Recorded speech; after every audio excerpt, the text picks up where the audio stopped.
Hi అండి. ఇవాళ నా వంట స్పెషల్ వచ్చేసి పాలక్ పన్నీర్ అనమాట. దానికి కావాల్సింది ఇదిగో పాలకూర, పన్నీరు, టమాటా, ఉల్లిపాయ, పచ్చిమిరపకాయలు. తయారీ విధానం చూద్దామండి. ఇదిగో ఆల్రెడీ నేను వేడి నీళ్ళు పెట్టుకున్నాను అనమాట. నీళ్ళు మంచిగా వేడెక్కినాయి ఇదిగో. ఇప్పుడు ఇందులో పాలకూర వేద్దామండి.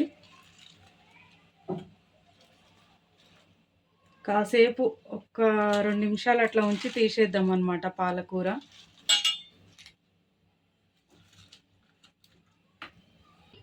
సరిపోతుందండి, తీసేద్దాం ఇంకా. టమాటా మిక్సీ పట్టుకున్నామండి. టమాటా ఉల్లిపాయలు మిక్సీ పడదాం. ఈ విధంగా అయితే పేస్ట్ పట్టుకున్నాం కదా, ఇది తీసి ఒక గిన్నెలోకి అయితే పెట్టుకున్నాము.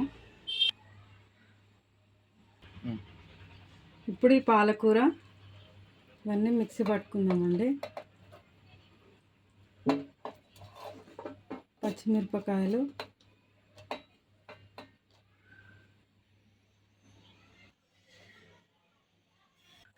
ఇప్పుడు పన్నీర్ కర్రీ తయారీ విధానం చూద్దామండి.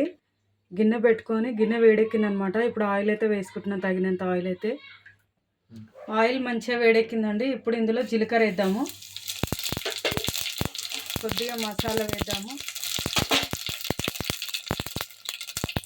ఆల్రెడీ మిక్సీ పట్టుకున్నాను.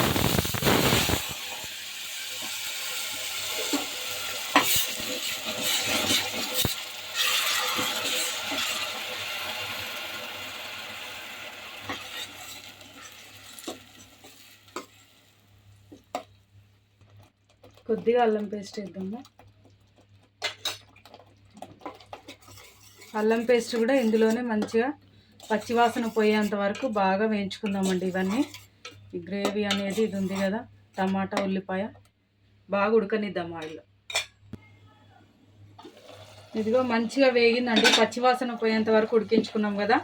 ఇప్పుడు పాలకూర వేద్దాము.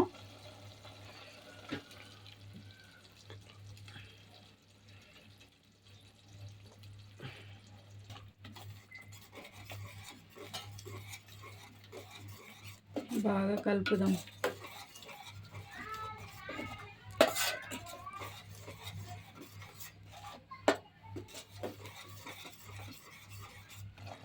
ఇప్పుడు ఇందులో అన్ని మసాలా కూడా వేసుకుందామండి. పసుపు, ఎందుకంటే పచ్చిమిరపకాయలు వేసుకున్నాం కదా, కారం అవసరం లేదనమాట. టేస్ట్కి సరిపడా ఉప్పు,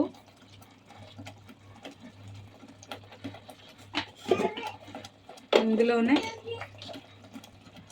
ధనియాలు జీలకర్ర పొడి అనమాట. ఇది గరం మసాలా ఆల్రెడీ వేసుకున్నా కదండి, కొన్ని వాటర్ అయితే వేసుకుందామండి.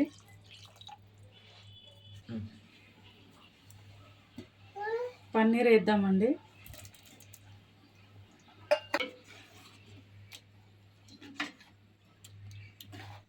బాగా ఉడకనిద్దాము.